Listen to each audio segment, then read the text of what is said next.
Treasury Secretary Geithner must have known that he would shock Republicans with the audacious demands from the White House on the debt crisis, twice the amount of tax hikes than were expected, a spending increase for a new stimulus plan rather than any spending cuts, and a completely unexpected demand that the White House take over from Congress the power to set debt limits. It's that last suggestion that most interested our next guest, Lenore Hawkins, Emeritus Advisors, founding partner and principal. So, Lenore, a lot of unexpected things by these White House demands today. The Wall Street Journal called it eye-opening, but it was that last thing that really opened up your eyes. Why were you focused on the debt limit part?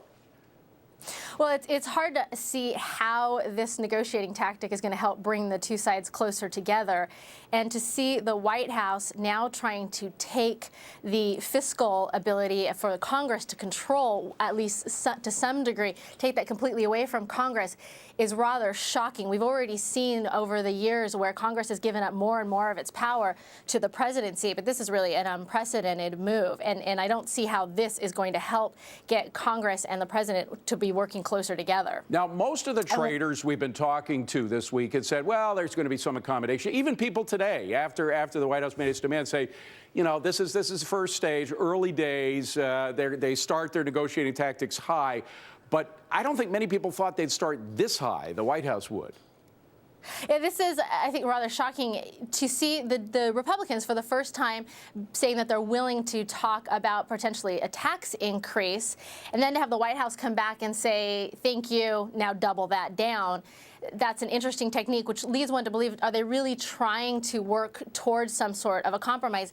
It appears that with this administration, compromise means doing it my way. Now, again, some people have even gone so far, they reacted so strongly to what the White House proposed, they say maybe the president doesn't even want a resolution. If he doesn't get one, what happens? We see all the taxes raised, which is something he wants more government, more money for the government, less from the private sector, more for the government.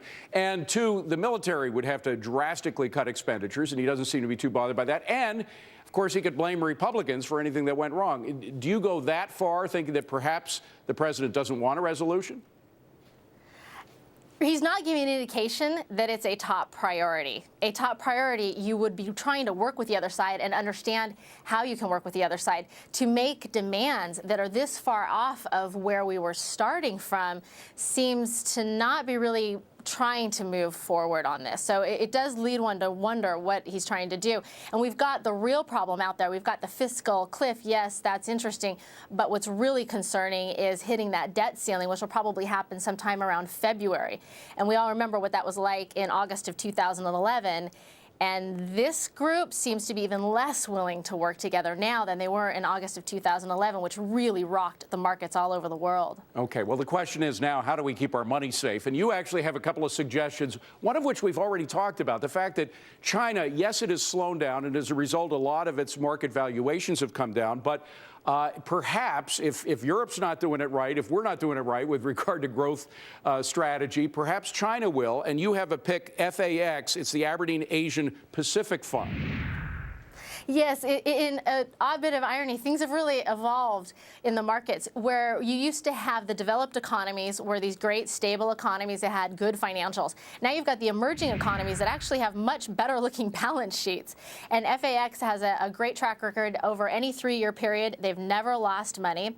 But we do like to buy them when they've got the prices at a good discount to NAV, which happens every now and then. It happened a couple weeks ago on November 14th. There was a little dip. It was a great buying opportunity. So we wait, because we're very picky about when we come in. We're waiting for another opportunity like that. We're almost out of time. I want to get your second pick in, which is a corporate bond fund, LQD. Why do you like them? Quickly. Again, governments don't look nearly as good as corporations. Corporations have record levels of cash. They've got really healthy balance sheets, and they're looking to pay off some really great income. Lenore Hawkins, Emeritus Advisors. Have a wonderful weekend, Lenore. Thanks for coming in. Appreciate it. Thanks, you too. Liz? Thanks for having me.